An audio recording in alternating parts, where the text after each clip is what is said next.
The House of Commons has defeated Labour's call for a ban on MPs holding paid directorships or consultancies. Labour had argued that the move was necessary to restore public trust in politics following a cash-for-access scandal. But the government said the motion was unclear and more about creating headlines than providing a solution. MPs sided with the government to defeat the Labour motion by 287 to 219. The government's amendment was approved.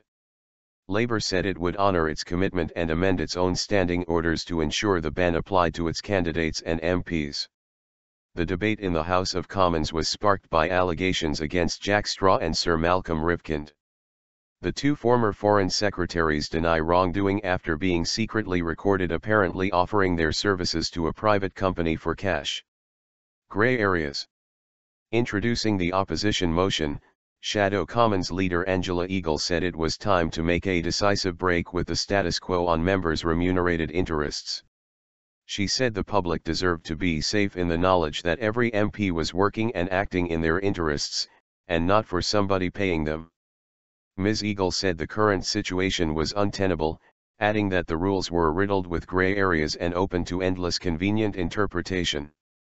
That is why the House should support Labour's plan to stop MP from holding a directorship or paid consultancy from the next Parliament, she argued.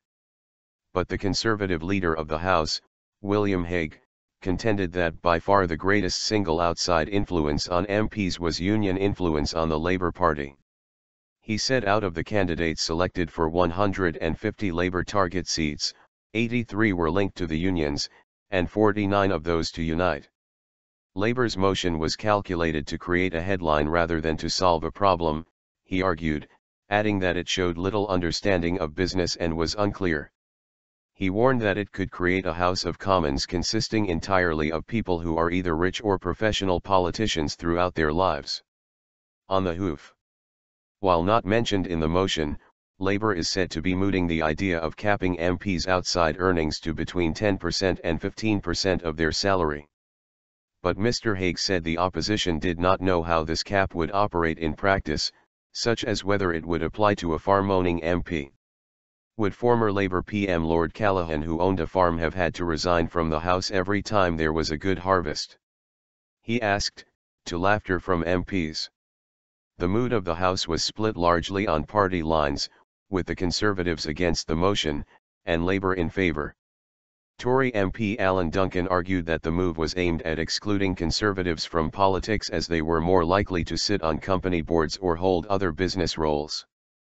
Mr. Duncan, a former minister, warned that Parliament could end up being filled with full-time career politicians, under Labour's plan. We're in danger of becoming a low-achieving, sparring sort of shallow chamber where there is insufficient experience to address the big issues of the day, he said. But Tessa Mont, the Liberal Democrat MP for Wells, said she believed the public would be shocked to know MPs earned a reported £7.4 million from outside work in 2014. This is about money and time and priorities, she said, adding that MPs had to make a choice between earning money or public service.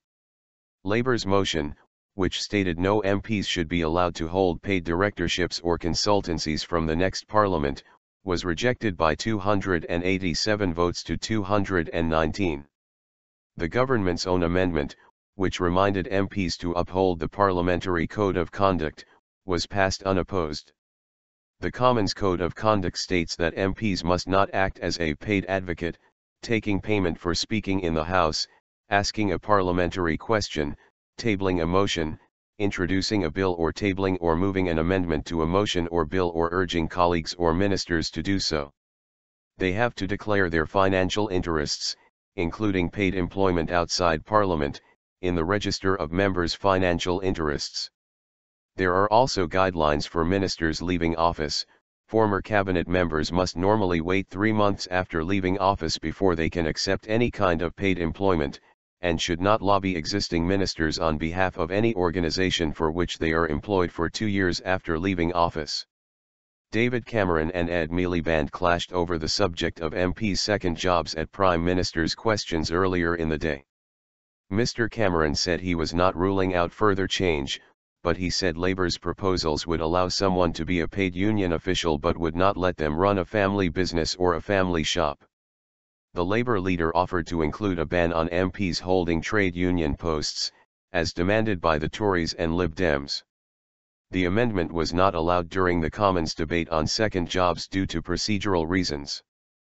BBC political editor Nick Robinson said he was not aware of any Labour MPs who were paid trade union officials, although many receive funding from unions.